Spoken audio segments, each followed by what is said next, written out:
जय भीम, नमो बुद्धाय। आज एक खास टॉपिक के लिए जो मैंने कई दिन से अलग अलग स्टेट के लोग मुझे पूछ रहे थे, उस टॉपिक पर आज लाइव आया हूँ। आज सुबह मुझे एक व्यक्ति का फ़ोन आया और उन्होंने मुझे पूछा कि अभी जो जनगणना हो रही है, उस जनगणना में बौद्धों की भूमिका क्या होनी चाहिए। क्या हम लोगों को जात लिखनी चाहिए या नहीं लिखनी चाहिए, हमारा उस पर क्या स्टैंड होना चाहिए। क्योंकि जनगणना अभी शुरू हो चुकी है मई 2026 में। अभी घरों की गणना शुरू है, उसके बाद कास्ट की भी गणना शुरू हो जाएगी। ये सवाल किसी आम उपासक का या आम व्यक्ति का होता तो मैं समझ सकता था, लेकिन ये सवाल जिन्होंने पूछा है, ये सवाल पूछा है एक बौद्ध भिक्षु ने। एक बौद्ध भिक्षु, उसमें ये कंफ्यूजन है कि बौद्धों को जात लिखनी चाहिए कि नहीं लिखनी चाहिए। अगर बौद्ध भिक्षु इस तरह से कंफ्यूज है तो सोचिए आम व्यक्ति की क्या हालत हुई होगी। उस पे जब मैंने उनसे जो सारी बातें कही तो उन्होंने कहा कि आपके चाचा ने तो पत्रक निकाला है, लेटर निकाला है, बुद्धिस्ट सोसाइटी ऑफ इंडिया, भारतीय बौद्ध महासभा जो बाबा साहब की बनी हुई संस्था है, इस संस्था के लेटर हेड पर ये आदेश निकाला है कि बौद्धों ने धर्म के कॉलम में धर्म लिखना है। स्लो कनेक्शन, एक सेकेंड, ओके। बौद्धों ने धर्म के कॉलम पे बौद्ध लिखना है और जात के कॉलम में जो भी आपकी जात है, चमार है, महार है, मातंग है, जो भी आपकी कास्ट है, उस कास्ट को आपको लिखना है। ऐसा पत्रक, ऐसा सर्कुलर आदरणीय भीमराव यशवंतराव अंबेडकर जी ने निकाला है उनके सिग्नेचर से।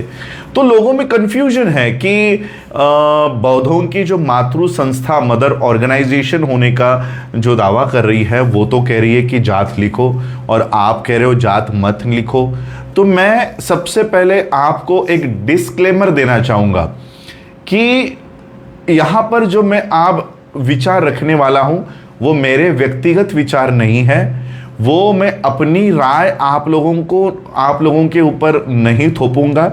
जो भी बाबा साहब अंबेडकर जी के विचार है या बाबा साहब की स्पीच है, वही मैं आप लोगों के सामने यहाँ पर रखूंगा।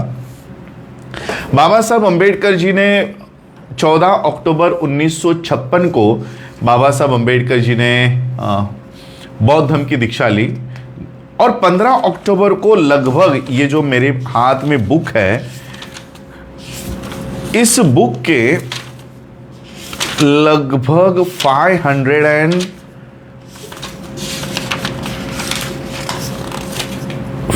भी नहीं, अखंड चर्चा, ये इतना बड़ा स्पीच है बाबा साहब का कि हमें पढ़ने के लिए 2.5 घंटा लग जाएगा, इतना बड़ा स्पीच है। तो ये स्पीच शुरू होता है पेज नंबर 342 से, सॉरी चैप्टर नंबर 342 है, और पेज नंबर 482 से ये स्पीच जो शुरू होता है, ये स्पीच चलता है 526 पेज तक। 482 से लेकर 526 यानी 26 ये पेज और ये 28 पेज, ऐसे 50 पेज का बाबा साहब अंबेडकर जी का ये स्पीच है। जब हम ये कंटिन्यू पढ़ते हैं विदाउट ब्रेक, तो मुझे ये पढ़ने के लिए 2.5 घंटा लगता है। अब बाबा साहब जब ये स्पीच दे रहे हैं 1956 में, तब उनकी उम्र 66-67 है और 15 अक्टूबर 1956 को बाबा साहब ये स्पीच दे रहे हैं और दिसंबर 1956 को बाबा साहब अंबेडकर जी का महापरिनिर्वाण हो रहा है। इसका मतलब बाबा साहब के शरीर में उतनी जान नहीं है, उतना बल नहीं है। उस समय बाबा साहब ने 2.5 घंटे का ये स्पीच, आज जो मुझे टाइम लगेगा, ये स्पीच दी है। कौन सी किताब है आप ये कह रहे हो? ये स्पीच है डॉक्टर बाबा साहब Ambedkar writing and speeches volume 18 part 3 page number 482 chapter number 342। तो ये मैं किसी भी एंगल से अपने विचार आप लोगों के सामने नहीं रखने वाला हूं। बाबा साहब अंबेडकर जी का जब ये स्पीच शुरू होता है तो बाबा साहब तो पहले एक्सप्लेन करते हैं कि मैंने नागपुर की भूमि क्यों चुनी बौद्ध धर्म की दीक्षा के लिए। और तब बाबा साहब ये कहते हैं कि नागपुर में आरएसएस का हेडक्वार्टर है, इसलिए मैंने ये जगह नहीं चुनी है, किसी को नीचा दिखाने के लिए या चिढ़ाने के लिए मैंने ये जगह नहीं चुनी है। बाबा साहब कहते हैं कि भारत में बौद्ध धर्म का पुनर्जीवन जहाँ से हुआ, या बौद्ध धर्म में बौद्ध धर्म को पूरे भारत में लेकर जाने वाला जो वर्ग था, वो जो समाज था, वो जो क्लास था, वो नाग लोग थे, वो नागपुर के नाग नदी के अगल बगल में रहते थे। और इसलिए हम अपना इतिहास जान सके, इसलिए बाबा साहब ने नागपुर इसको चुना। ये बाबा साहब एक दो पैराग्राफ में ये कहते हैं। और तब बाबा साहब, अब हमें जात लिखनी चाहिए कि नहीं लिखनी चाहिए, ये अब अपने आकलन शक्ति पर, अपने तर्क बुद्धि पर आप लोगों को ये सोचना है। बाबा साहब एक पैराग्राफ में लिखते हैं, ये स्पीच मराठी में है, इसलिए मैं जैसे के तैसे जो बाबा साहब ने जो बात रखी है वो आपके सामने रखता हूं। बाबा साहब कहते हैं, काल एक ब्राह्मणाचा मुलगा माझ्याकडे येऊन म्हणाला, पार्लमेंट असेंब्ल्यांमध्ये तुमच्या लोकांना राखीव जागा दिल्या आहेत, त्या तुम्ही का सोडता? मी त्यास म्हणालो, तुम्ही महार व्हा व त्या जागा पार्लमेंट असेंब्ल्यांमध्ये भरा. नोकरी खाली असली की त्या जागा भरतात, त्यासाठी कोणा ब्राह्मणांचा कोणा इतरांची किती अर्ज येतात, मग नोकऱ्यांच्या जागा भरता, तशा त्या राखीव जागा तुम्ही ब्राह्मण लोग महार म्हणून का भरत नहीं? इसका मैं हिंदी में आपको अनुवाद करके बताता हूं। बाबा साहब स्पीच में ये कह रहे हैं कि कल एक ब्राह्मण लड़का मेरे पास आया और वो कह रहा है कि आप आज बौद्ध धर्म स्वीकार रहे हो, बौद्ध धर्म अपना रहे हो, लेकिन महार होने के नाते आप लोगों के लिए रिजर्व सीट्स हैं, असेंबलीज में है, पार्लियामेंट में है, तो बौद्ध होने के बाद तो ये आपकी निकल जाएगी हाथों से, आप दावा नहीं कर पाओगे। तो बौद्ध धर्म अपनाने के बाद आपकी ये सीटें आपकी गवा दोगे, तो आप ये सीटें क्यों छोड़ रहे हो? असेंबली की, पार्लियामेंट की रिजर्व सीटें आप क्यों छोड़ रहे हो? तब बाबा साहब कह रहे हैं कि अगर इतना ही दुख तुझे है तो ये ब्राह्मण लड़का, बाबा साहब कह रहे हैं कि ब्राह्मण लड़का अपने आप को महार या चमार बनके ये सीटें तू क्यों नहीं भरता? तू क्यों खुद महार नहीं बनता? तू खुद क्यों चमार नहीं बनता? हमारे लोगों को क्यों कह रहा है कि तुम्हारा नुकसान हो जाएगा, कि तुम बौद्ध बन गए तो तुम चमार सीट पे एससी बन के नहीं लड़ सकते या वाल्मीकि बन के नहीं लड़ सकते? तो ये बाबा साहब का ये जो एक लाइन, एक पैराग्राफ बाबा साहब कह रहे हैं कि नोकऱ्या जसं तुम्ही त्या जागेवर भरता, तसे ब्राह्मण लोक महार म्हणून का भरत नाही? बाबा साहब आगे लिखते हैं, आमचे नुकसान झाले तर तुम्ही का रडता, असा माझा त्यांना सवाल आहे. खरे म्हणजे मनुष्य मात्राला इज्जत प्यारी असते, लाभ प्यारा नसतो. बाबा साहब कह रहे हैं कि हमारा अगर नुकसान हो रहा है तो ये जो लोग हमें कह रहे हैं कि बौद्धों ने महार लिखना चाहिए या चमार लिखना चाहिए, तो बाबा साहब इन सबको कह रहे हैं, नॉट ओनली फॉर ब्राह्मण्स, सभी लोगों को आज ये लागू होता है कि हमारा अगर नुकसान हो रहा है तो तुम लोग क्यों रो रहे हो? हमारी जो लड़ाई है, हम जो लड़ रहे हैं और मनुष्य मात्रा को या मनुष्य को, इंसानों को जो प्यारा है वो है इज्जत।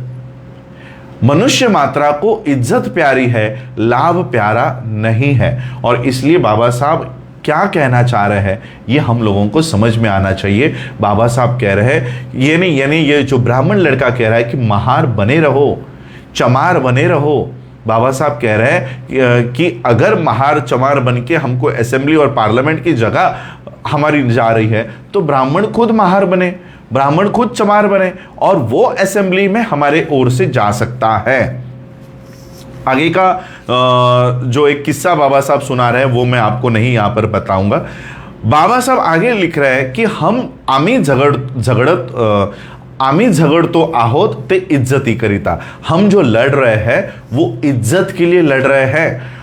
मनुष्य मात्राला पूर्ण अवस्थेस नेण्याकरिता आम्ही तयारी करीत आहोत, त्यासाठी वाटेल तो त्याग करण्याची आमची तयारी आहे।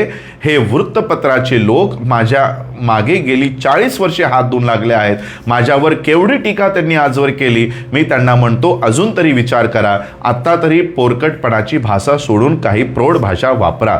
आम्ही बौद्ध धर्मीय झालो तरी राजकीय हक्क मी मिळवीन याचा मला बालंबाल खात्री आहे.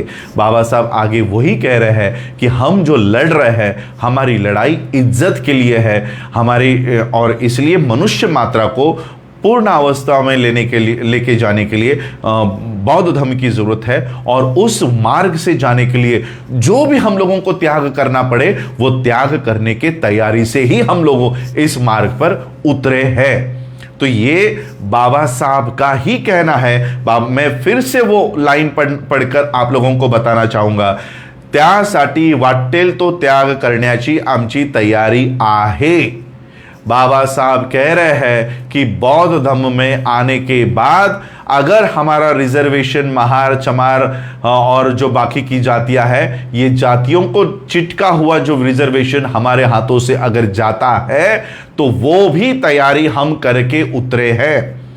आम्ही बौद्ध धर्मीय झालो तरी राजकीय हक्क मी मिळवीन याची मला बालंबार खात्री आहे. मी मेल्यावर काय होईल हे सांगता येणार नाही. या चळवळीसाठी फार मोठे काम करावे लागेल. आम्ही बौद्ध धर्म स्वीकारल्यामुळे काय होईल, अडचणी आल्याच तर त्या कशा टाळता येतील, त्यासाठी काय युक्तिवाद व खटाटोप करावा लागेल याचा मी पूर्ण विचार केला आहे. माझ्या पोतडीत सर्व काही भरलेले आहे. ते काय प्रकाराने भरले आहे ते मला पूर्ण माहीत आहे. हे जे हक्क मिळवले ते मीच माझ्या लोकांसाठी मिळवले. ज्याने हे हक्क मिळवले ते तो पुन्हा मिळवून देईलच. हे हक्क व सवलती मिळवून देणारा मीच आहे आणि मी पुन्हा या सवलती मिळवून देईन अशी मला खात्री आहे. म्हणून सध्या तरी तुम्ही माझ्यावर विश्वास ठेवून चालले पाहिजे. विरोधी प्रचारात काही तथ्य नाही हे मी सिद्ध करून देईन. ये बहुत बड़ा पैराग्राफ है, आप लोगों को डिवाइड करके इसको समझाता हूं.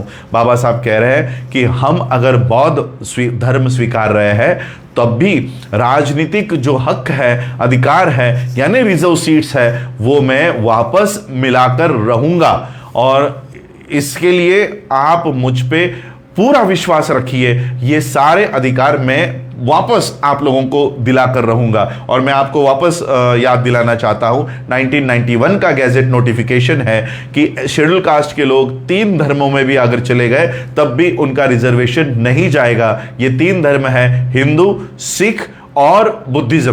तो ये 3 धर्म में एससी के लोग, महार, चमार, वाल्मीकि, जाटव, किसी भी एससी के कास्ट का आदमी ये 3 धर्म का अगर पालन करता है या 3 धर्म का स्वीकार करता है तब भी उनके शेड्यूल कास्ट का रिजर्वेशन अबाधित रहेगा. कोई भी आपका एससी रिजर्वेशन नहीं निकाल सकता. और इसलिए हिंदू धर्म में अगर आप जाना चाहते हो तो मैं आपको रोकना नहीं चाहूंगा. सिख धर्म में अगर आप जाना चाहते हो तो पहले वहां देख लो कि कोई आपको लेना भी चाहता है कि नहीं. और बौद्ध धर्म बाबा साहब आपको देकर गए हैं कि इस धर्म में कोई भी घुसपैठ नहीं हुई है और इसलिए हमको वहां जाकर यह बौद्ध धर्म वापस पुनर्जीवित करना चाहिए. इसका मतलब हिंदू धर्म के दरवाजे हमारे लिए बंद है, सिख धर्म के दरवाजे हमारे लिए बंद है. अब एक ही दरवाजा हमारे लिए खुला है और वो है बौद्ध धर्म. अब इस ब्राह्मणी व्यवस्था को डर है कि एससी के लोग सारे के सारे बौद्ध हो गए तो ये बौद्ध धर्म, ये ब्राह्मणी धर्म को चैलेंज हो जाएगा और जो जातियों में बटे हुए लोग हैं ये हमारे खिलाफ एकजुट हो जाएंगे. और इसलिए ब्राह्मणों ने ये एक युक्तिवाद, ये एक डर हम लोगों में डाल दिया है कि अगर तुम एससी का कास्ट छोड़ोगे और बुद्धिज्म की ओर जाओगे तो तुम्हारे रिजर्वेशन या तुम्हारी फैसिलिटी बंद हो जाएगी. ये डर दिखाकर वो हमें शेड्यूल कास्ट की कास्ट में रखना चाहते हैं, डिवाइड करके रखना चाहते हैं ताकि आप ये बुद्धिज्म की ओर ना जाओ और इकट्ठा ना हो सको. इसलिए वो आपको कास्ट के माध्यम से अलग रखना चाहता है. मैं आज अगर पूर्वाश्रमी का कास्ट लगाना चाहूं तो मैं महार बन जाऊंगा. अगर मैं अपने आप की गणना महार बौद्ध करता हूं और कोई चमार करता है तो चमार और महार कभी भी एक नहीं हो पाएगा. चमार कहेगा कि मैं रविदासी धर्म को मानता हूं, महार कहेगा कि मैं बौद्ध धर्म को मानता हूं, वाल्मीकि कहेगा कि मैं हिंदू धर्म को मानता हूं. तो जात हमको कभी भी इकट्ठा नहीं होने देगी, और इसलिए ये ब्राह्मणिकल सिस्टम हमको इकट्ठा ना होने दे, इसलिए वो हमको कह रही है कि कास्ट नहीं लिखोगे या कास्ट में नहीं पड़े रहोगे तो तुम्हारे रिजर्वेशन को हम खत्म कर देंगे। ये डर आपको दिखा रहे हैं, और इसलिए बाबा साहब ये बात कह रहे हैं कि या चळवळीसाठी फार मोठे काम करावे लागेल। इस मूवमेंट के लिए बहुत बड़ा काम करना पडने वाला है। आम्ही बौद्ध धर्म स्वीकारल्यामुळे काय होईल, काय अडचणी येतील, आल्यास तर त्या कशा टाळता येतील याचा मी पूर्ण विचार केलेला आहे। मैं आपको और एक अपडेट देना चाहता हूं, मेरी सुप्रीम कोर्ट में ये याचिका कबूल कर दी गई है। सरकार को, केंद्र सरकार को नोटिस इशू किया गया है कि शेड्यूल कास्ट के लोग बौद्ध धर्म स्वीकारने के बाद फिर भी आपको कास्ट पूछी जाती है या कास्ट लिखनी पड़ती है, और इसलिए कास्ट सर्टिफिकेट के उस फॉर्मेट में चेंजेस किए जाए, और ताकि हमको कास्ट का कहीं पर जिक्र ना करना पड़े, क्योंकि बुद्धिज्म का बेसिक फंडामेंटल ही जिसमें कास्ट नहीं आती। बाबा साहब एक जगह पर आगे वो स्पीच में आता है जो बाबा साहब हमको अपील कर रहे हैं कि बौद्ध धर्म में कैसे आना है। ये सारी बात, ये वीडियो लंबा चलने वाला है, तो पेशेंस रख के इसको सुनिएगा, क्योंकि मुझे भी ये टाइम नहीं मिल पाता। बहुत लोग मुझे कह रहे हैं कि कास्ट सेंसस पे बात करो, कास्ट सेंसस पे बात करो। मैं इसलिए अपने विचार आप लोगों के सामने नहीं रखना चाहता। जो विचार बाबा साहब ने दिए हुए हैं, किताब में है, सारे पेजेस पर लिखे हुए हैं, रिकॉर्ड्स में है। Doctor B R. Ambedkar writing and speeches की ये लगभग कितने लोगों की कमिटी है ये भी मैं आपको बता देता हूं। फर्स्ट पेज पे ये कमिटी है, ये लगभग, ये देखो, एक सेकेंड, ये इतने लोगों की कमिटी ने अप्रूव किया हुआ है। ये सारे कमिटी मेंबर्स के नाम हैं। इसका मतलब ये मेरी मनगढ़ंत या मेरे मन से आए हुए विचार नहीं है। इतने लोगों ने इसको कंफर्म किया है, महाराष्ट्र गवर्नमेंट ने इसको कंफर्म किया है, तब जाकर ये बातें सामने आई हैं। और जिसमें एक सदस्य के तौर पर एडवोकेट प्रकाश अंबेडकर जी का भी नाम है, कई सारे इंटेलेक्चुअल्स का इसमें नाम है। और इसलिए ये जो बातें यहाँ पर मैं सामने रख रहा हूँ, ये किसी पर्सनल मोटिव से या पर्सनल कैपेसिटी में मैं नहीं रख रहा हूँ। बाबा साहब ने कास्ट को लेकर ये बातें बता दी है हम लोगों को क्या करना है। बाबा साहब आगे कहते हैं की माझ्या पोतडीत सर्व काही भरलेले आहे। बाबा साहब कह रहे हैं कि बौद्ध धर्म में आने के बाद जो झोली आज मेरे पास है, उस झोली में सब कुछ है। वो झोली में सब कुछ है, ते काय प्रकाराने भरले आहे ते मला पूर्ण माहिती आहे। उसमें क्या क्या रखा है ये मुझे पूरा माहित है। हे जे हक्क मिळवले ते मीच माझ्या लोकांसाठी मिळवले। जो भी रिजर्वेशन, स्कॉलरशिप्स, बाबा साहब कह रहे, जो भी अधिकार मैंने अपने लोगों के लिए प्राप्त किए हैं, ये मैंने ही प्राप्त किए हैं। ज्याने हे हक्क मिळवले ते तो पुन्हा मिळवून देईलच, और जिसने ये अधिकार आपको प्राप्त करके दिए हैं, वो ये अधिकार वापस आप लोगों को प्राप्त करके देगा। ये बाबा साहब अंबेडकर कह रहे हैं। हे हक्क व सवलती मिळवून देणारा मीच आहे, आणि मी पुन्हा या सवलती मिळवून देईन अशी मला खात्री आहे। म्हणून सध्या तरी तुम्ही माझ्यावर विश्वास ठेवून चालले पाहिजे। बाबा साहब कह रहे हैं कि ये जो अधिकार आप लोगों को मिले हैं, ये मैंने आप लोगों को दिलाए हैं, और आगे भी मैं आप लोगों के ये अधिकार मिलते रहे, इसके लिए मैं लड़ने वाला हूं। आपको मुझ पर विश्वास रखकर इस बौद्ध धर्म में चलना है, बौद्ध धर्म में आना है। ये बात बाबा साहब कह रहे हैं। म्हणून सध्या तरी तुम्ही माझ्यावर विश्वास ठेवून चालले पाहिजे। विरोधी प्रचारात काही तथ्य नाही हे मी सिद्ध करून देईन। ये बाबा साहब अंबेडकर इस पैराग्राफ में कह रहा है। मैंने जैसे आपको बताया, ये चैप्टर, ये स्पीच 2.5 घंटे का है, और इस पे मैं आपको एक एक पैराग्राफ का एनालिसिस करके बता रहा हूं। तो ये 2.5 घंटे से क्या 5-6 घंटे का ये एनालिसिस हो सकता है। मैं वही पैराग्राफ दे रहा हूं जो कास्ट के ऊपर बेस्ड है, जो कास्ट लिखनी चाहिए या नहीं लिखनी चाहिए, उसी के ऊपर मैं आपको इस सारे स्पीच में से केवल उसी का निचोड़ आप लोगों को बताने वाला हूं। बाबा साहब फिर वो कह रहे कि मैंने बौद्ध धर्म क्यों स्वीकारा, ये तो मुझे कोई पूछ ही नहीं रहा। और इसलिए बाबा साहब का वो जो स्पीच है, पैराग्राफ है, ये उसके ऊपर है कि मैंने बौद्ध धर्म क्यों स्वीकारा। मैं उसको हाथ नहीं लगा रहा हूं, मैं सिर्फ जहां जहां पर कास्ट की बातें आ रही है मैं वहीं पर आप लोगों को लेकर जा रहा हूं। और एक पैराग्राफ है जहां पर बाबा साहब एक अच्छा उदाहरण देते हैं।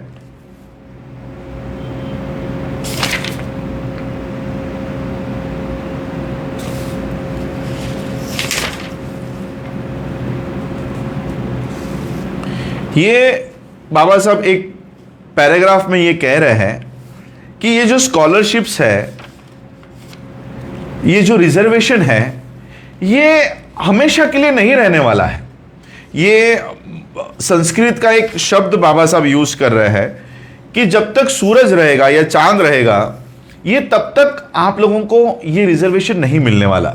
और इसलिए कि जो पति जीने ही नहीं वाला, उसके नाम का मंगलसूत्र हम क्यों पहने? यानी जो रिजर्वेशन हमको लाइफ टाइम तक सूरज और चांद रहने तक मिलने ही नहीं वाला है, तो उस रिजर्वेशन को प्राप्त करने के लिए हम अपने आप को महार और चमार क्यों कहलाए, क्यों हम अपने आप को वो आइडेंटिटी में रखें। और एक बात बाबा साहब एक अच्छी बात कह रहे हैं, काही लोक असे म्हणतील की हा बौद्ध धर्म महारड्या मांगांचा धर्म आहे। ब्राह्मण लोग बुद्ध को जिस तरह से चिढ़ा रहे थे वो बाबा साहब कह रहे हैं।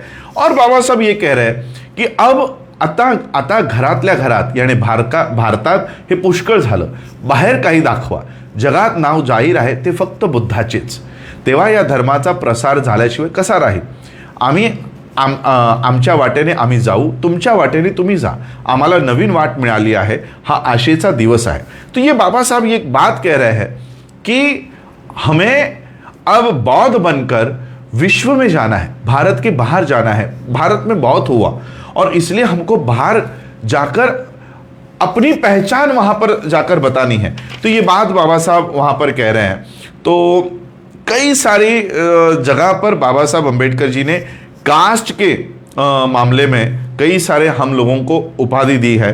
और एक लाइन और मैंने हाईलाइट करके रखी है, बाबा साहब खास करके बाबा साहब के अनुयायियों को कह रहे हैं कि आप लोगों की जिम्मेदारी अब बड़ी है, तुमच्याबद्दल इतर लोकांना आदर वाटेल, मान सन्मान वाटेल अशी तुम्ही कृती केली पाहिजे। हा धर्म म्हणजे आपण एका गळ्यात मडे अडकून घेत आहोत असे मानू नका। बौद्ध धर्माच्या दृष्टीने भारताची भूमी सध्या शून्यवत आहे, म्हणून आपण उत्तम रीतीने धर्म पाळण्याचा निर्धार केला पाहिजे, नाहीतर महार लोकांनी तो निंदाजनक स्थितीत आणला असे होऊ नये, म्हणून आपण दृढ निश्चय केला पाहिजे। हे आपल्याला साधले तर आपण आपल्या बरोबर देशाचा इतकेच नव्हे तर जगाचाही उद्धार करूं।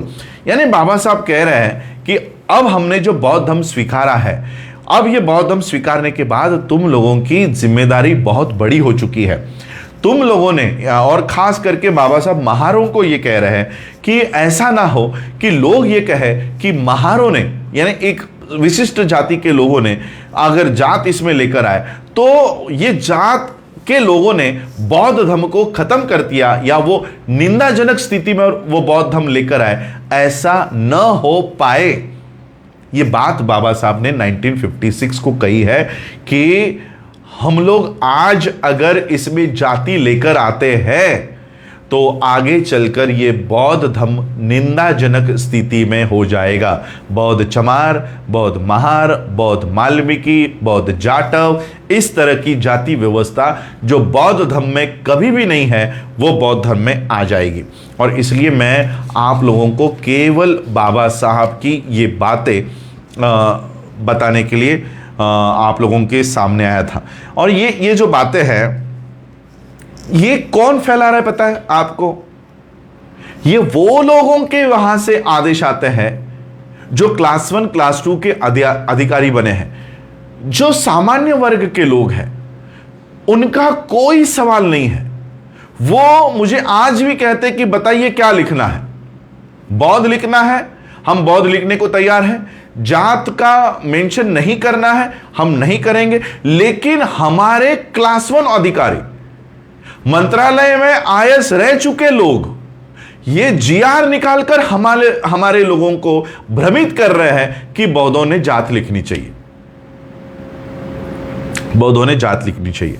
इसलिए बाबा साहब का उन लोगों के लिए भी एक पैराग्राफ है, मैं ये पढ़ के सुनाना चाहूंगा। महार बौद्ध झाले तर काय होईल असे काही लोक म्हणतील, असे त्यांनी म्हणू नये असे माझे त्यांना सांगणे आहे, हे त्यांना धोकादायक होईल। वरिष्ठ व संपत्तिवान वर्गाला धर्माची आवश्यकता वाटणार नाही, इसको अंडरलाइन करके सुनिएगा।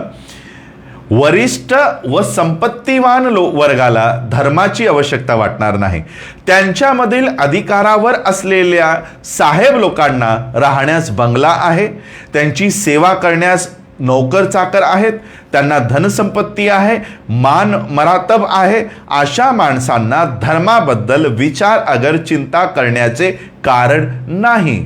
अब धर्म की चिंता कौन कर रहे हैं? Class 1 class 2 officer.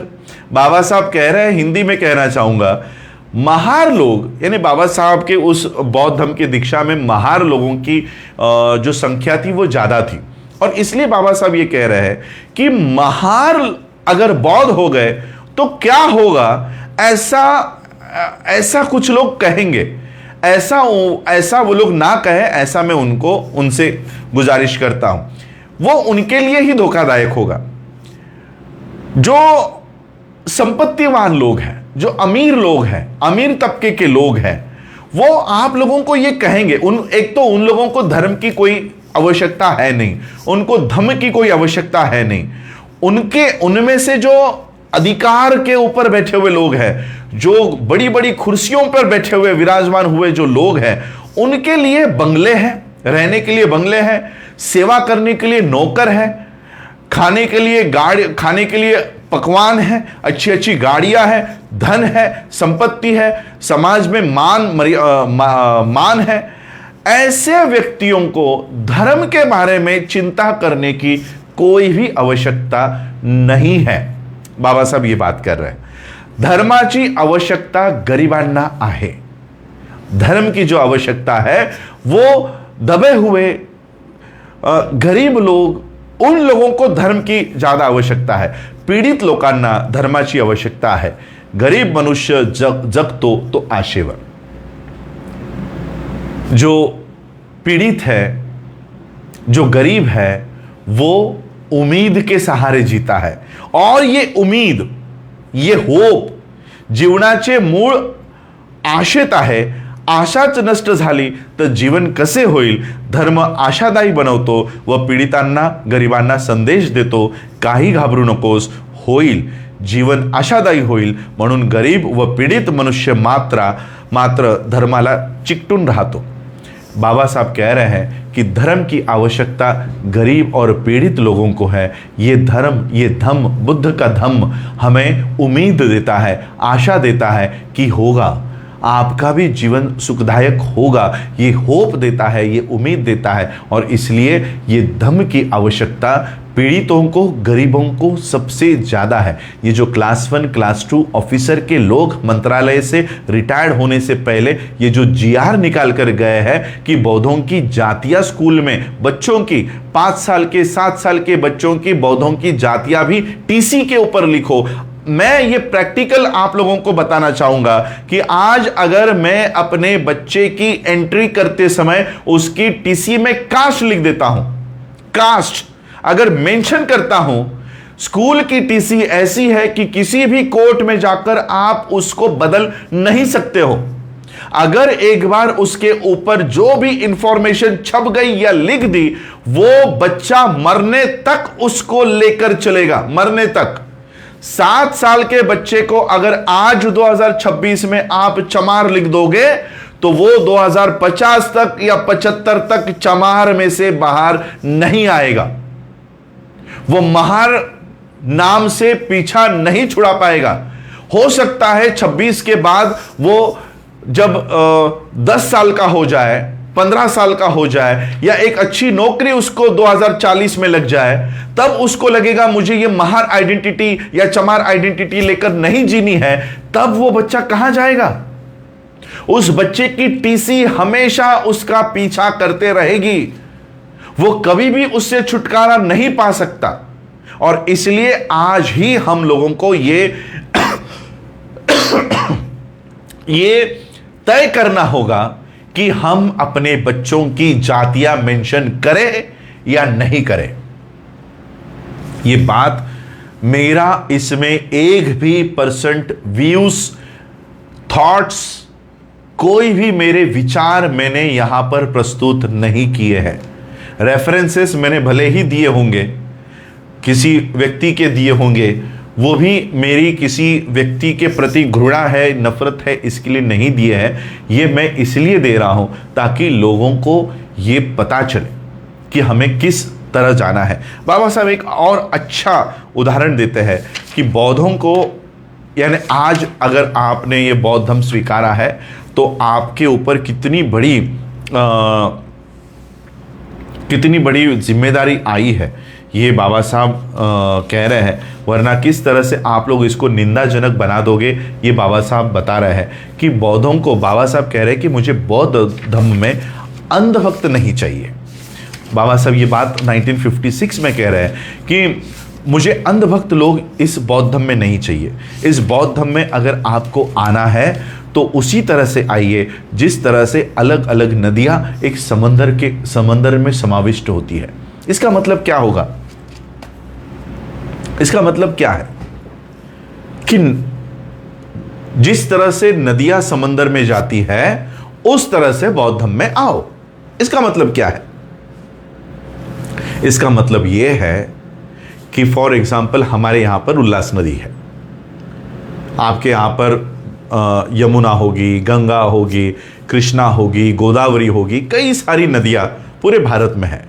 और जब ये नदियां समंदर में जाकर मिलती है, फॉर एग्जाम्पल अरेबियन सी में जाकर मिलती है, तो क्या कोई भी इंसान ये बता सकता है कि इतना पोर्शन का पानी ये गंगा का है, या इतने पोर्शन का पानी यमुना का है, या इतने पोर्शन, इतने भाग में ये पानी कहे किसी नदी का है? बाबा साहब ये बात हमें कह रहे हैं कि मुझे अंधभक्त नहीं चाहिए। इस धर्म में आते समय नदियों के समान आओ। जो नदियां समंदर में जाकर मिलती है, ये जो बुद्ध का धम्म है, ये महासागर की तरह है। इस महासागर में आते समय अपनी जातियां बाहर रख दो। जब इस धम्म में आओगे तब कोई भी आपको अलग करके नहीं बता सकता कि ये महारों के में से आया है, या चमार में से आया है, या जाटों में से आया है। ये कोई भी नहीं बता सकता। और इसलिए इस तरह से आप बौद्ध धर्म में आओ, ये बात बाबा साहब कह रहे हैं। अब मुझे बताओ, क्या बौद्धों को जनगणना में या किसी भी प्रकार के दस्तावेज में जात लिखनी चाहिए? क्या जात हम लोगों को मेंशन करनी चाहिए? तो ये बात हम लोगों को समझ में आनी चाहिए कि हम लोगों को कास्ट लिखनी है या नहीं लिखनी है। तो ये बात मैं आप लोगों के ऊपर छोड़ रहा हूं। मैं चाहता हूं 2011 में ये लास्ट सेंसस हुआ है, जो पिछला सेंसस हुआ वो 2011 में हुआ, और 2011 में ये सेंसस होने के बाद 0.6% ये बौद्धों की गणना है, 1% भी नहीं। और बाबा साहब कह रहे हैं, हम भी कहते रहते हैं कि बाबा साहब ने भारत को बौद्धमय करने का ये आह्वान किया था कि मैं भारत को बौद्धमय करूंगा। हम भी ये भाषण करते रहते हैं कि मैं भारत बौद्धमय करूं। तो ये कहीं ना कहीं हम अपने ही आप को ये क्या कहते हैं, मूर्ख बना रहे हैं, समाज को मूर्ख बना रहे हैं। एक तरफ पिछले दरवाजे से जाकर हम अपनी जातियां लिख रहे हैं, और दूसरी तरफ पब्लिक मंच से हम कह रहे हैं कि हम भारत को बौद्धमय कराएंगे, हम भारत को बौद्धमय बनाएंगे।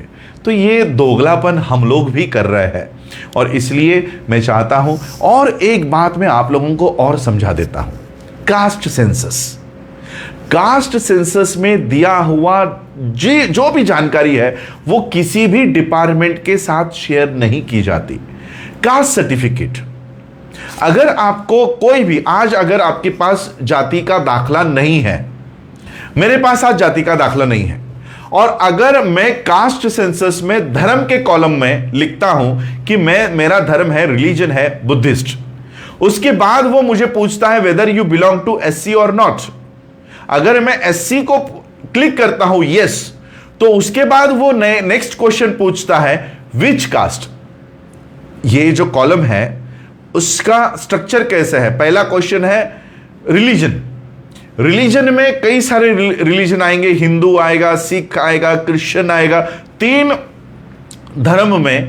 तीन धर्म के लोगों को यह पूछा जाएगा कि आप एससी में हो या नहीं हो। सिख लोगों को पूछा जाएगा, हिंदू को पूछा जाएगा और बौद्ध को पूछा जाएगा, क्योंकि 1991 का यह गैजेट नोटिफिकेशन है कि ये तीन धर्म के लोग, एससी के लोग ये तीन धर्म में जा सकते हैं और जाने के बाद भी वो अपना एससी का रिजर्वेशन ले सकते हैं। अब हमको पूछा जाएगा रिलीजन में आने के बाद हमको पूछा जाएगा, अगर हमने क्लिक किया बुद्धिस्ट के बाद वो हमको पूछेंगे whether you belong to SC और नॉट। अगर हम करते हैं यस, तो यस के बाद वो पूछेगा कि ये जो सूची है 1500 जातियों की, उन 1500 जातियों में से आपकी जाति कौन सी है। तो अगर हम क्लिक कर देते हैं महार, अब रिकॉर्ड बन गया रिलीजन बुद्धिस्ट, कास्ट महार। यह रिकॉर्ड हो जाएगा इंडियन सेंसस के डेटा में, और एक नई प्रजाति का जन्म होगा बौद्ध महार, नए प्रजाति का जन्म होगा बौद्ध चमार। जो कास्ट सिस्टम पूरे वर्ल्ड में बुद्धिज्म में नहीं थी, वो इंडिया से शुरू हो जाएगी। किसी भी देश में बौद्ध समुदाय को अगर आप मिलो तो वो केवल बौद्ध ही मिलेंगे आपको, वो केवल बौद्ध मिलेंगे। किसी भी कंट्री में बौद्ध चमार, बौद्ध महार आपको नहीं मिलेंगे। और इसलिए एक नई षड्यंत्र, नई कंट्रोवर्सी, नई कॉन्स्पिरेसी भारत में शुरू हो गई है कि बुद्धिज्म को अगर खत्म करना है तो इसमें जात हमको डालनी होगी। हिंदू धर्म लोग ऐसे ही छोड़कर नहीं जा रहे हैं। योगी को, मोदी को, अमित शाह को एंटी कन्वर्जन बिल क्यों लाने पड़ रहे हैं?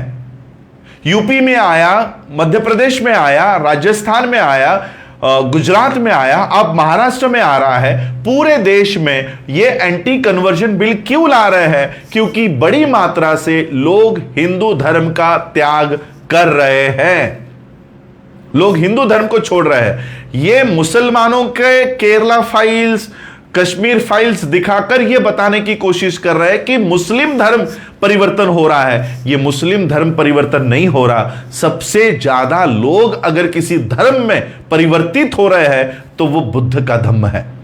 वो बुद्ध के धम्म में लाखों की संख्या में आ रहे हैं। गुजरात में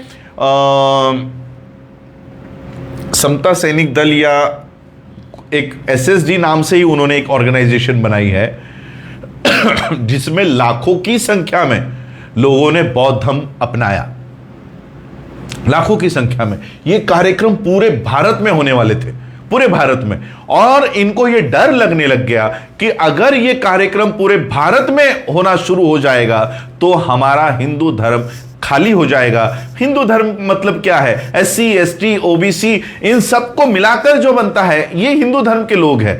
अब उसमें से अगर एससी और एसटी के लोग बाहर पड़ने लग गए, ओबीसी भी कई मात्रा में अब बुद्धिज्म की ओर आ रहे हैं, तो ये लोग अगर हिंदू धर्म छोड़कर बुद्धिज्म में जाने लग गए तो हमारे धर्म का प्रचार प्रसार, ब्राह्मणी धर्म को ढोने वाले लोग, कावड़ में लोग हम लोगों को नहीं मिलेंगे। और इसलिए इन लोगों ने एंटी कन्वर्जन लॉ पास किए ताकि लोग बौद्ध धर्म में ना जा सके।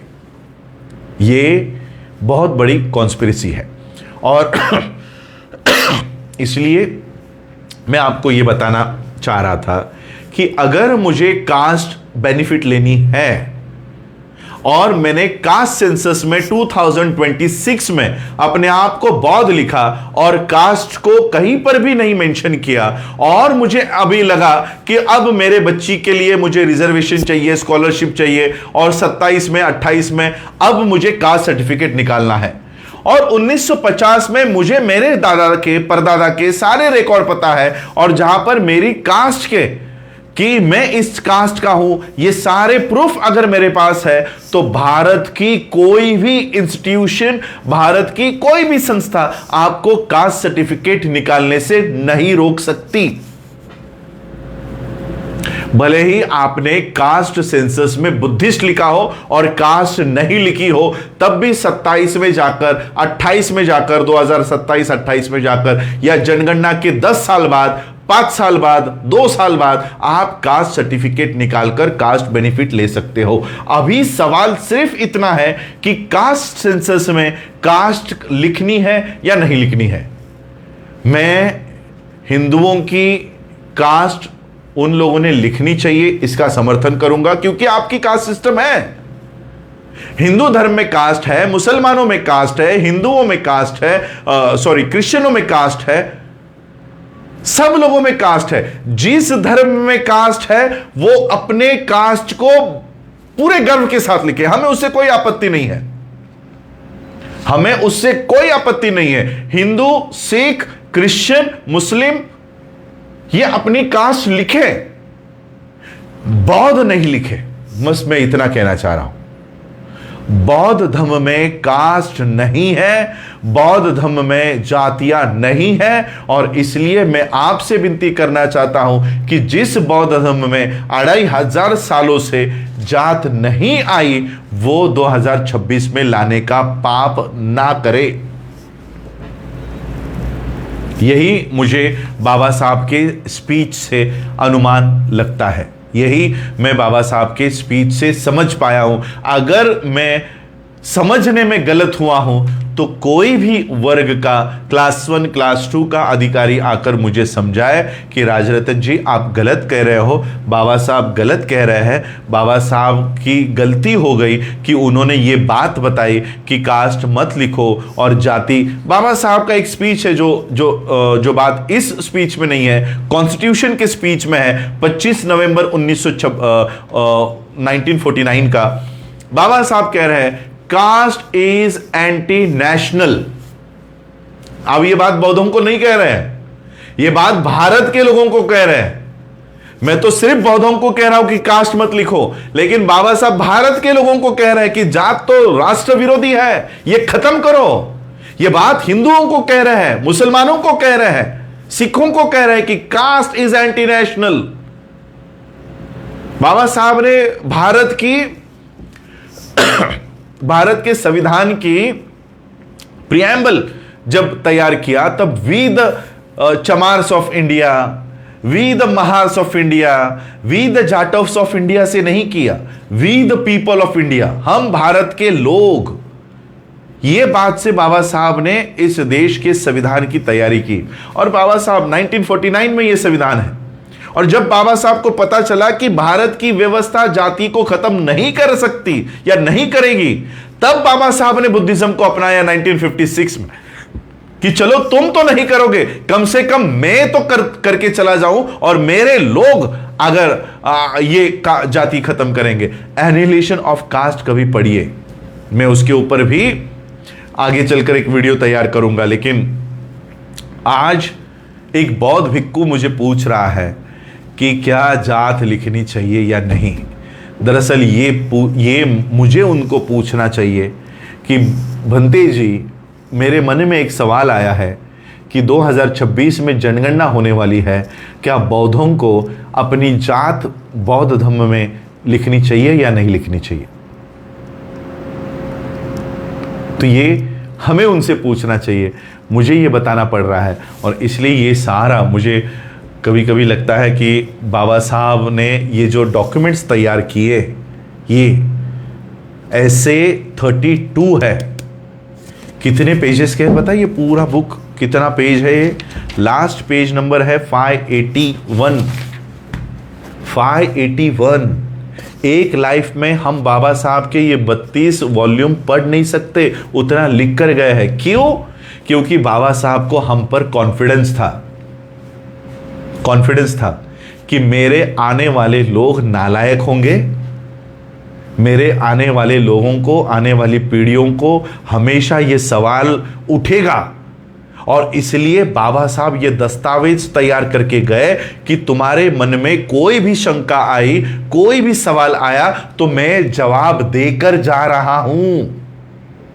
मैं ये जवाब तुम्हें पहले से ही देकर जा रहा हूं।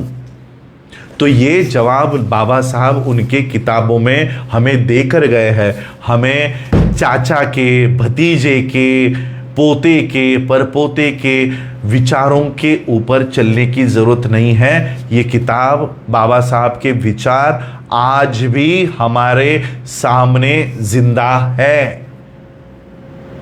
है।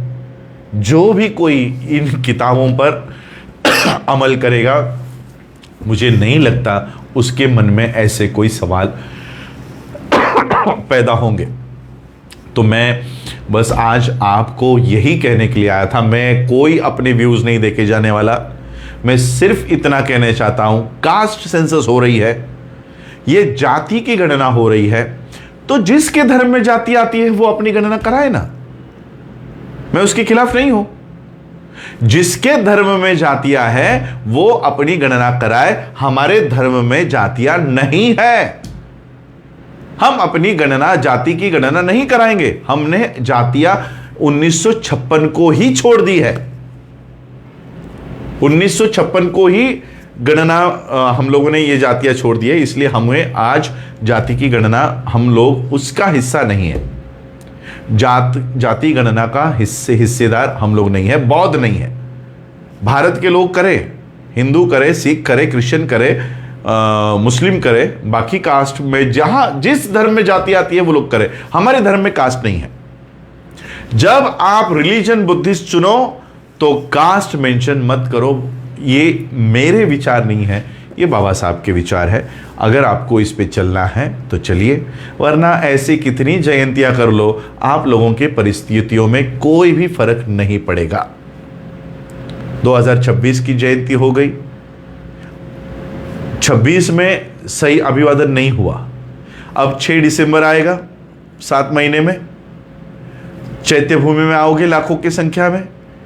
इस साल चैत्य भूमि में नहीं आ पाए ना, तब भी चलेगा।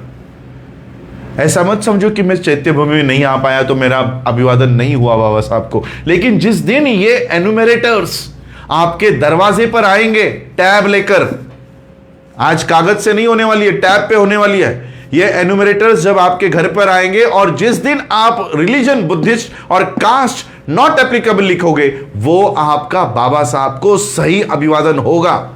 चैत्य भूमि में आकर नमन करके जाओगे, 4 बार वहां पर 3 बार बाबा साहब को सर झुकाओगे, वो बाबा साहब को सही अभिवादन नहीं है। और घर पर आकर अपने आप को हिंदू लिखोगे,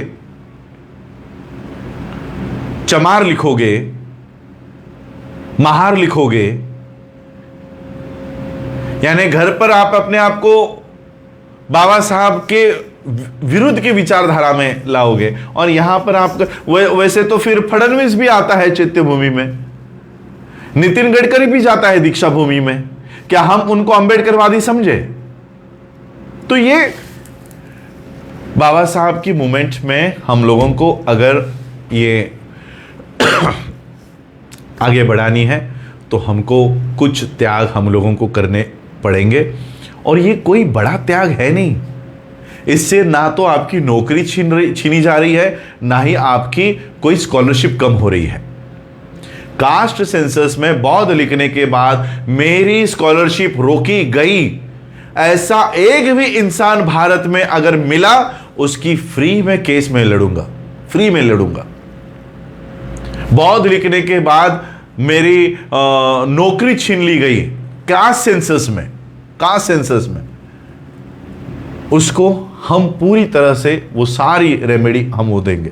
बस मैं यही आपके सामने ये विचार रखने के लिए आया था, क्योंकि कई दिनों से मुझे समाज में से लोग ये कह रहे थे कि सर आप कास्ट सेंसस पे बात कीजिए, क्या चलने वाला है, क्या हम लोगों की भूमिका क्या रहेगी।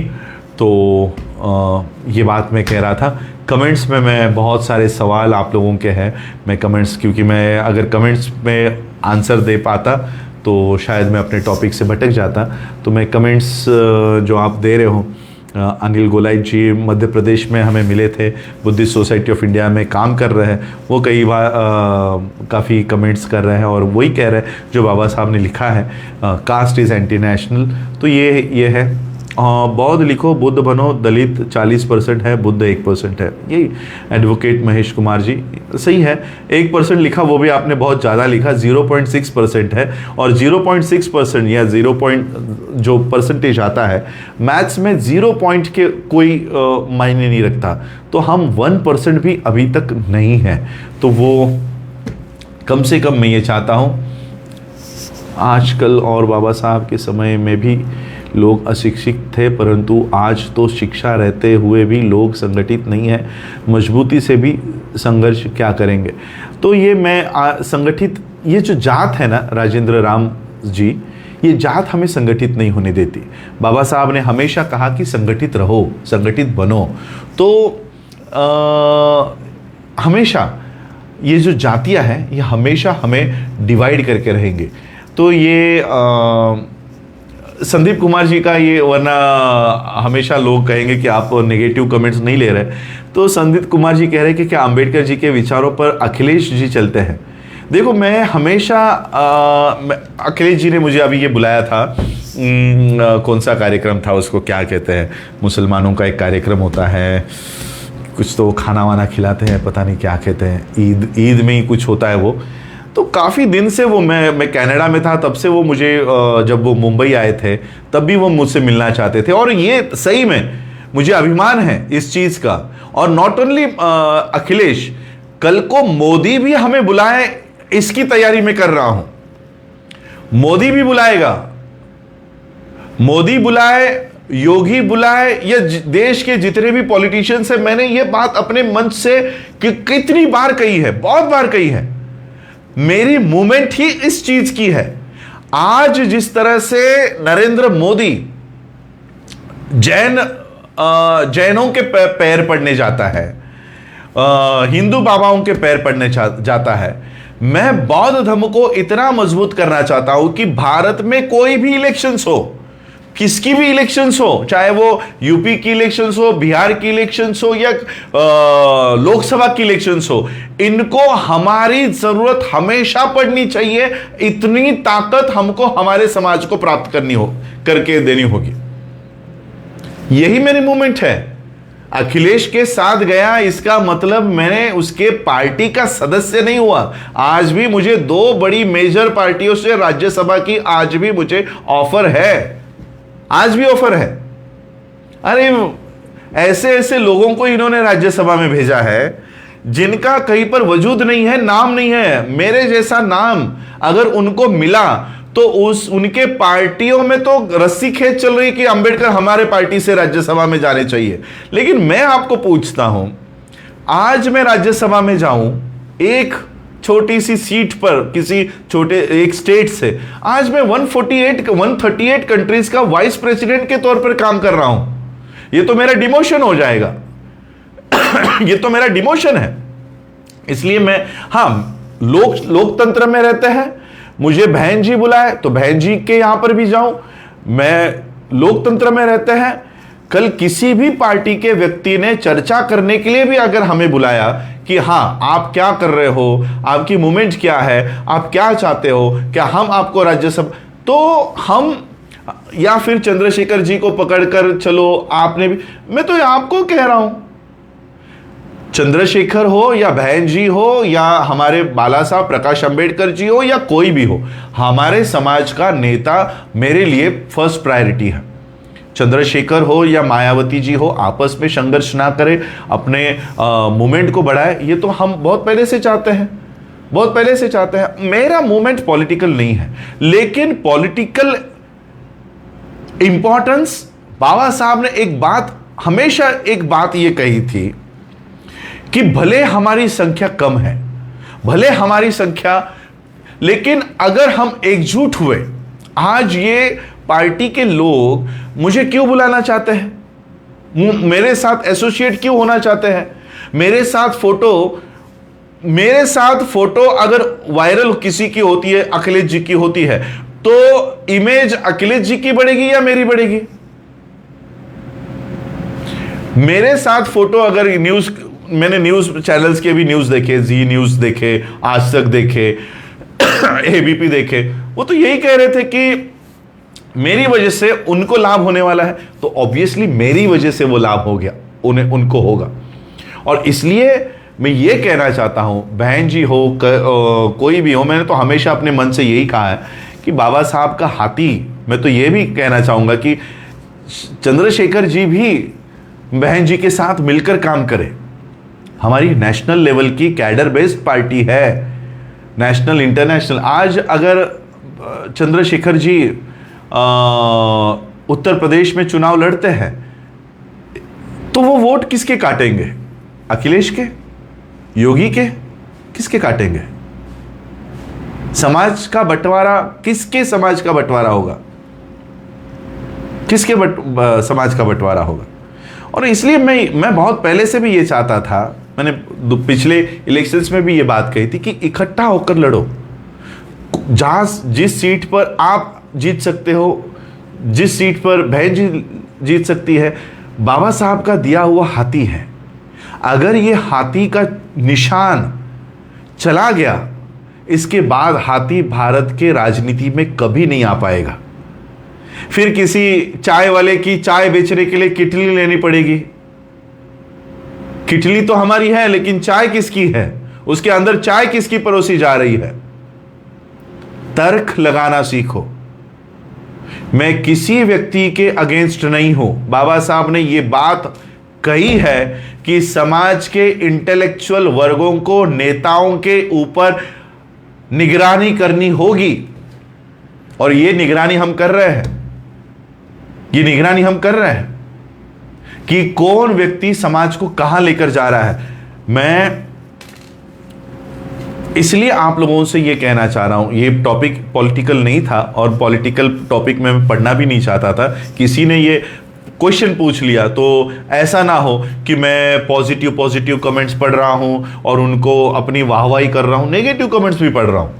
समाज का हिस्सा है, समाज में सभी, किसी को मुझसे दिक्कत होगी, किसी को मुझसे प्यार होगा, तो दोनों को लेकर चल रहा हूं। बाबा बुद्ध ने एक बात कही है कि इस धरती पर ऐसा कोई व्यक्ति नहीं है जिसकी कभी निंदा या बुराई नहीं की जाती हो। बुद्ध की गई, बुद्ध को नहीं छोड़ा तो हम जैसे इंसानों को छोड़ेंगे क्या? और हमसे गलतियां नहीं होगी क्या? और इसलिए हमसे भी गलती अगर कोई हो तो समाज उसके ऊपर निगरानी करे। भाई जी ओनली बीएसपी के किया करो, बहन जी को कुछ भी काम करना है, लेकिन बहन जी को पीएम बनाना है। चलो ये हमारी इमोशंस है। अंशु वर्मा जी, ये हमारी इमोशंस है, लेकिन क्या इमोशन से राजनीति चलती है? ममता बनर्जी का उदाहरण देख लो। आज बीजेपी ने सारे इंस्टीट्यूशंस अपने हाथ में ले लिए हैं। अगर मेरी इस बात से आप नाराज हो या आप एग्री नहीं करते हो, कमेंट करके बता दो, फोन करके बता दो कि आपकी बात मुझे बुरी लगी या मैं आपकी इस बात से सहमत नहीं हूं। हमारी पूरी तरह से ये इमोशंस है कि हमें बहन जी को पीएम बनाना है। कैसे बताओ? 548 सीट्स आती है लोकसभा की, 548 सीट्स। अब तो वो 800 पे जाने वाली है, डिलिमिटेशन अगर हो गया तो 800 850 पर।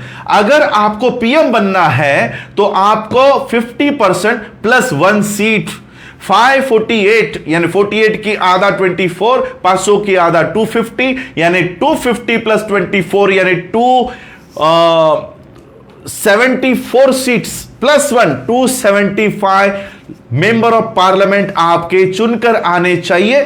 तब हम बहन जी को प्राइम मिनिस्टर बना सकते हैं। हम एक मेंबर ऑफ पार्लियामेंट नहीं जीतकर ला पा रहे हैं। आप 254 की बात कर रहे हो अंशु जी,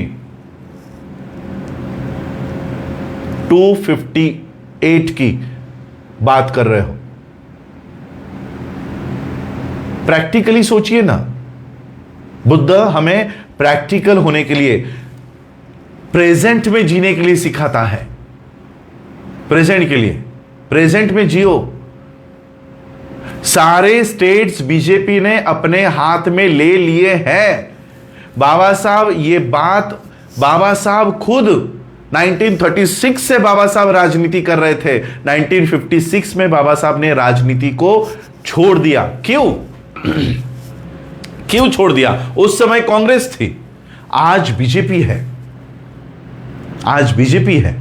बाबा साहब ने क्यों छोड़ दी राजनीति? बाबा साहब ने उस समय यह कहा कि मेरे लोगों को राजनीति ज्यादा प्रिय है, लेकिन मेरा वैसा नहीं है, मुझे धम्म अधिक प्रिय है। मैं राजनीति में क्यों नहीं आ रहा हूं? क्या मुझे पार्टी बनाकर लोगों में चंदा वसूल करके और बीजेपी से पिछले दरवाजे से Z+ सुरक्षा नहीं मिल सकती? आज भी अगर मैं चाहूं कि मुझे राजनीति ज्वाइन करनी है, क्या अखिलेश के दरवाजे मेरे लिए बंद है? क्या योगी के दरवाजे मेरे लिए बंद है? क्या यहां महाराष्ट्र में फडणवीस के दरवाजे मेरे लिए बंद है? अरे उनको तो मेरे जैसा, उनके पार्टी में तो दलित या शेड्यूल कास्ट के जो लीडर्स हैं, उनकी तो उम्र भी नहीं है, लंगड़ाते लंगड़ाते मोदी के पीछे पीछे चल रहे हैं, लंगड़ाते लंगड़ाते। उनसे तो कई गुना अच्छा कैंडिडेट उनको मिलेगा, और वो भी अंबेडकर फैमिली से मिलेगा। फिर भी मैं राजनीति में क्यों नहीं जा रहा हूं? क्योंकि ये राजनीति, हम जब तक बीजेपी की गुलामी नहीं करें, पिछले दरवाजे से योगी, अमित शाह और नरेंद्र मोदी के तलवे नहीं चाटते, तब तक हम राज्यसभा या संसद में नहीं जा सकते। यह कंडीशन है। संसद में जाने की पहली कंडीशन है कि आरएसएस की गुलामी या आरएसएस की विचारधारा को आपको स्वीकारना पड़ेगा। चोला भले ही आप नीला पहनो, ये नीला गमछा गले में डालो और पिछले दरवाजे से आरएसएस के विचारधारा का काम पूरे भारत में करो। आरएसएस की विचारधारा का मतलब जातियां मजबूत करो, द ग्रेट चमार बने रहो, द रॉयल वाल्मीकि बने रहो, एक महार लाखोंची हार बने रहो। यह है आरएसएस की विचारधारा। जात, गांधी कांग्रेसवादी नहीं थे, आरएसएसवादी थे। और गांधी का यह कहना था कि ये ब्राह्मण, क्षत्रिय, वैश्य और शूद्र, बाबा साहब ने पूछा था कि क्या इस व्यवस्था को आप उल्टा करना चाहोगे? गांधी ने जवाब दिया कि मैं इस वर्ण व्यवस्था के बचाव के लिए हमेशा लड़ूंगा। यह वर्ण व्यवस्था ब्राह्मण, क्षत्रिय, वैश्य और शूद्र भारत में बनी रहे, इसलिए मैं हमेशा लड़ूंगा, इसे उल्टा होने नहीं दूंगा। यही आरएसएस की विचारधारा है। और जब तक तुम चमार बने रहोगे, जब तक तुम वाल्मीकि बने रहोगे, जब तक तुम महार बने रहोगे, तब तक आरएसएस की विचारधारा को तुम इस देश में लाओगे, आरएसएस की विचारधारा पर काम करोगे। इस देश में दो ही विचारधारा है, बुद्धिज्म या ब्राह्मणिज्म। अगर तुम बुद्धिज्म की विचारधारा में नहीं हो तो तुम इनडायरेक्टली ब्राह्मणिज्म की विचारधारा में हो। यह विचारधारा जिसमें आज आपको लग रहा है कि हमारा नेता किस विचारधारा का है। बुद्धिज्म में जात नहीं आती। अगर हमारा नेता जाति को मजबूत करने की लड़ाई लड़ रहा है तो वो आरएसएस की लड़ाई लड़ रहा है, बुद्धिज्म की नहीं, बाबा साहब की नहीं, मान्यवर काशीराम जी की नहीं, बहन कुमारी मायावती जी की नहीं। प्रैक्टिकल रहो। हाथी इस देश में फिर से खड़ा रहे, संसद में हाथी जाए, ये हमारी सबकी मंशा है। भारत में कोई भी अंबेडकरवादी नहीं चाहेगा कि हाथी खड़ा ना हो। अगर कोई भी ऐसा आदमी आपको मिले जो कहे कि हाथी खड़ा ना हो, वो अंबेडकरवादी नहीं है, वो अंबेडकरवादी नहीं है। मैं विचारधारा को मानता हूं, मैं व्यक्ति को नहीं मानता। मैं बहन कुमारी मायावती जी को नहीं मानता, मैं भाई चंद्रशेखर को नहीं मानता, मैं मेरे खुद के चाचा एडवोकेट बाला साहब प्रकाश अंबेडकर जी को नहीं मानता। मैं विचारधारा के पीछे हूं। जो कोई आदमी बुद्ध की, बाबा साहब की विचारधारा को आगे लेकर जाएगा, मैं केवल उस व्यक्ति का समर्थन करूंगा। अगर तुम विचारधारा को नहीं लेकर जा रहे हो, तुम कितने भी बड़े हो, कितने भी Z+ सुरक्षा लेकर चल रहे हो, मैं तुम्हारे खिलाफ पूरे देश भर में बात करूंगा। कोई भी अखिलेश के मंच पर जब मैं था, तब मैंने कभी यह बात नहीं कही कि BSP को हराओ या ASP को हराओ। मैंने एक ही बात कही कि योगी का चोला उतारो, योगी का असली चेहरा सामने लाओ। जब मैंने अखिलेश और अंबेडकर को एक होने की बात कही थी, तब मेरा इंटेंशन था कि यादव समाज और शेड्यूल कास्ट हम इकट्ठा लड़े। यादव कास्ट ही है ना, हम एक हो, OBC एक हो, SC एक हो। ये मेरे स्पीच का इंटेंशन था कि SC OBC, क्योंकि वहां पर OBC लोग बैठे थे, मुस्लिम लोग बैठे थे, मुसलमानों के ऊपर तो मैंने बहुत पहले ही बोल दिया था। तो मेरा इंटेंशन ये था कि SC और OBC अगर इकट्ठा होते हैं तो ये योगी जो CM बना पड़ा है, इसका असली चेहरा हम लोगों के सामने लेकर आ सकते हैं। इसमें गलत क्या है? यह मूवमेंट तो मैं भारत में कितने सालों से चला रहा हूं, 2014 से चला रहा हूं कि SC ST OBC माइनॉरिटी के लोग इकट्ठा हो जाए राजनीति के लिए। इकट्ठा होकर राजनीति करो, जाति बेस्ड राजनीति मत करो, वरना हम आपस में ही लड़ रहे हैं। SC OBC को मार रहा है, पीट रहा है, OBC इसको मार रहा है, पीट रहा है, मुसलमान अपनी अलग से लड़ाई लड़ रहा है। और इसलिए इकट्ठा होने का मैसेज मैंने दिया था और मैं अपने वर्ड्स पे अब आज भी कायम। OBC SC इकट्ठा रहे, मेरा राजनीति से कोई लेना देना नहीं है। आपको अपनी राजनीति मुबारक हो, क्योंकि मैं किसी के तलवे नहीं चाट सकता, RSS के तलवे नहीं चाट सकता। मैं अपने विचारधारा को, बुद्ध की विचारधारा को नहीं छोड़ सकता।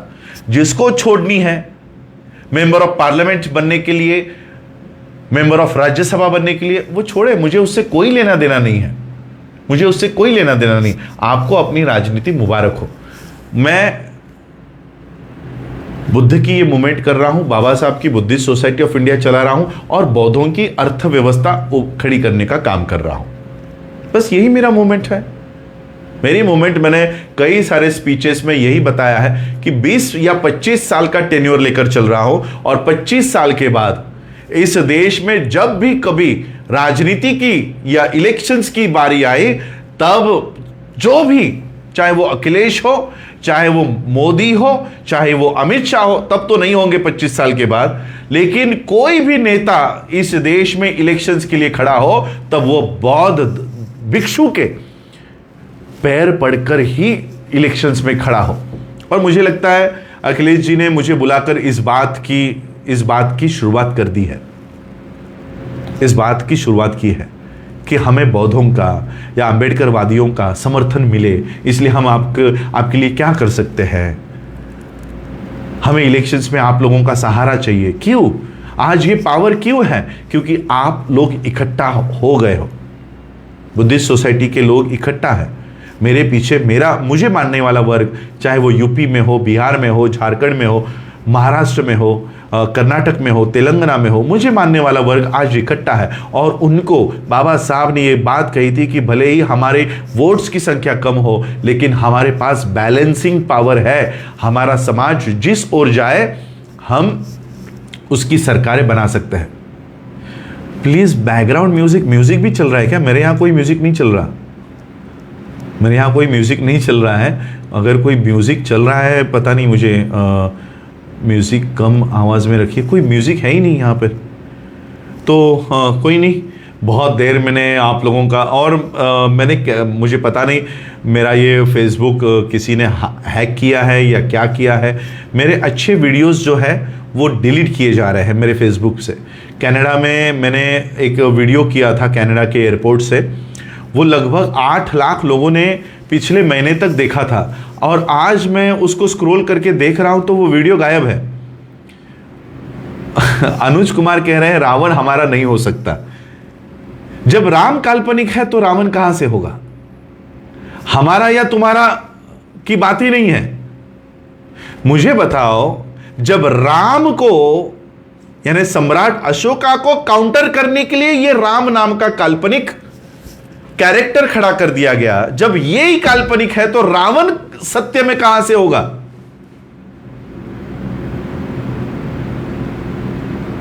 सम्राट अशोक ही राम है। सम्राट अशोका को काउंटर करने के लिए यह कहानी रची गई है। सम्राट अशोक है वो सम्राट अशोक है जिन्होंने भारत को सोने की चिड़िया बनाई। वो बुद्ध है, वो बुद्ध का आगमन है। और इसलिए क्या ओ भाई क्या बोल रहे हो, यानी समझा नहीं। कोई राधा भोज जी कुछ गलत बोल दिया हो तो मुझे बताइए कि कौन सी बात आपको लग गई हो। लेकिन मैं ये कहना चाहता हूँ कि ये काल्पनिक चीज़ें हैं जो हमारे लोगों के हाथों में दी जा रही है। तो बस सतीश गायकवाड़ जी कह रहे हैं मायावती बहन जी, अभी ये कोई एक नोटिफिकेशन सामने आ रहा है। तो मुझे देखो कौन क्या कर रहा है राजनीति में, किसको क्या करना चाहता है, वो राजनीति के लोग जाने। मैं अगर कोई पार्टी, और आज तो हालात ऐसे हैं कि बीजेपी के इशारों पर अगर आप काम नहीं कर सकते हो तो भारत में राजनीति आप नहीं चला सकते हो, तो मैं कम से कम अपने बौद्धों को जो मेरे पर विश्वास रखते हैं, मैं उनके लिए काम कर रहा हूँ कि उनको किसी के दरवाजे पर जाने की नौबत ना आए। एजुकेशन हम अपना खड़ा करें, हम अपने बैंक्स खड़ी करें, हम अपने हॉस्पिटल्स खड़ी करें। हमें बौद्धों को किसी के भी दरवाजे पर जाने की नौबत ना आए, ये मेरा मिशन है। इसको गाली दो, उसको गाली दो, और इस समाज को गाली दो और उस समाज को गाली दो, और फिर वो एक्टिंग करो, हाईलाइट करो, कंट्रोवर्सी तैयार करो। ये मेरा काम नहीं है। ये राजनीति में किया जाता है, और वो उनको राजनीति में करने के लिए आप फिर कह रहे हैं कि म्यूज़िक का आवाज़ आ रहा है। ऐसा कोई म्यूज़िक तो है नहीं। ठीक है, कोई नहीं। अगर गलत कुछ आवाज़ आ रही है तो मैं ज़्यादा लाइव नहीं करूँगा कि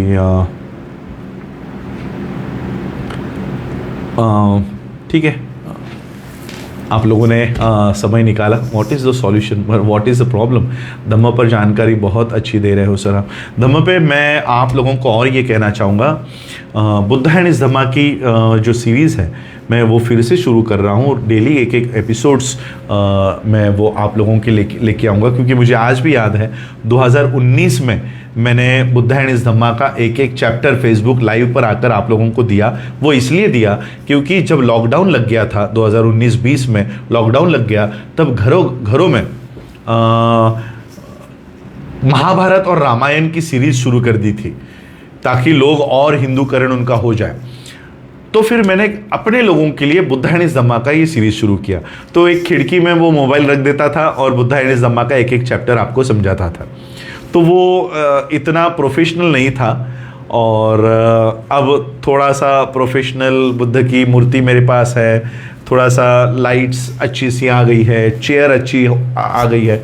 तो मैं सोच रहा था कि इंटरेस्टिंग इसको बनाए और बुद्ध एंड इस धम्मा की सीरीज फिर से शुरू करते हैं, ताकि हमारे लोगों को जो बुद्धिस्ट है उनको बुद्धिज़्म, बाबा साहब ने 5.5 साल लगाए उस किताब को लिखने के लिए, वो किताब हम नहीं पढ़ रहे हैं, और इसलिए आज ये सवाल पैदा हो रहा है। और इसलिए वो बुद्ध एंड इस धम्मा भी फिर से शुरू करते हैं, और इसी तरह से लाइव सेशन में करूँगा, क्योंकि वीडियो बनाओ फिर इसको एडिट करो, वो सारी टीम मेरे पास है नहीं। क्योंकि मुझे तो आरएसएस फाइनेंस नहीं करती, मेरे पास तो कोई आईटी क्या कहते हो, आईटी कुछ कहते हैं, आईटी टीम या आईटी सेक्शन या कुछ कहते हैं, वो तो मेरे पास है नहीं कि आईटी के बंदे हो। अब मेरे इस रूम में कोई बंदा नहीं है, मैं अकेला बैठा हूँ, कोई आमने सामने कैमरा पकड़ के नहीं खड़ा है, कोई मुझे पानी देने के लिए नहीं है, तो मैं अकेला बैठकर ये अपने रूम में ये वीडियो तैयार कर रहा हूँ। तो मेरे पास कोई आईटी का बैकग्राउंड नहीं है। तो जैसे जैसे मुझे समय मिलेगा मैं वो आप लोगों के लिए बाबा साहब की बातें, बुद्ध की बातें आप लोगों के सामने लाऊंगा। तो आज आप लोगों ने मुझे सुना, उसके लिए बहुत बहुत आभार, धन्यवाद। अनिल गोलाई जी कह रहे हैं आरएसएस मतलब जातियां मजबूत करना। उनका संगठन ही जितनी देर तक जातियां रहेंगी तब तक रहेगा। हाँ, वो तो है, बहुत सारी कमेंट्स है, मैं सभी कमेंट्स को नहीं ले पाऊंगा। तो आप सर मराठी तून एकदा लाइव ये ना स्लो कलेक्शन की वजह से मुझे वो आपके मैसेजेस नहीं आ रहे। 245 न्यू कमेंट्स है। वंदना मराठी में लोग कमेंट्स कर रहे हैं। एक सेकंड मैं जरा स्क्रोल कर रहा हूँ। मराठीमध्ये लाईव्ह करा असं कुणाचं तरी हे आहे। आता माझा जो फॉलोवर है लगभग मेरे पेज पे 8 लाख लोग जुड़े हुए हैं पेज से। मैं ये भी कहना चाहूँगा कि और भी इसको वो लोग, आप लोग कहते हो ना यूट्यूबर्स और वो पॉडकास्ट शेयर करो, कमेंट्स करो या मत करो। कमेंट्स तो आधे कमेंट्स तो नेगेटिव होते हैं, गालियाँ दो नहीं दो मुझे उससे फ़र्क नहीं पड़ता। शेयर करो, सब्सक्राइब करो, तो वो करो ताकि ये जो बुक्स हैं ये मैं आप लोगों तक ला सकूँ। तो ये मराठी में मैं इसलिए नहीं करता, वरना मेरी मराठी काफ़ी अच्छी है। मराठी में बहुत लोगों को लगता है मुझे मराठी आती नहीं है। मैं मराठी मदर टंग है, लेकिन कभी मराठी, क्योंकि पूरा बचपन मुंबई में गुजरा है और वो भी गुजराती कम्युनिटीज़ में बीता है। मुलुंड जैसे एरिया में हम रहा करते थे, कच्छी गुजरातीज़ में हम लोग बड़े हैं। तो मेरी गुजराती अच्छी है, कच्छी मुझे आती है, पंजाबी आती है। मुंबई में रहता हूँ तो हिंदी में ही बात करनी पड़ती है। मराठी पण माझी खूप चांगली आहे, ब्राह्मणांनाही लाजवेल अशी माझी मराठी आहे, त्यामुळे मला मराठी येतं। पण मराठीमध्ये जर मी कनेक्ट केलं किंवा बोललो तर कदाचित इतर स्टेटच्या लोकांना ते कळणार नाही और अलग बाकी के राज्यों के लोगों को भी वो पता चले, इसलिए मैं ज़्यादा से ज़्यादा हिंदी में अपने स्पीचेस या टॉक रखता हूँ। तो हिंदी में मैं ये सारे लेक्चर्स दूंगा। मराठी में अगर करना है तो छोटा सा ट्रांसलेट मैं मराठी के लिए भी करके दे सकता हूँ। तो मैं ज़्यादा देर नहीं लूँगा, मुझे भी घर जाना है, कल की तैयारी करनी है।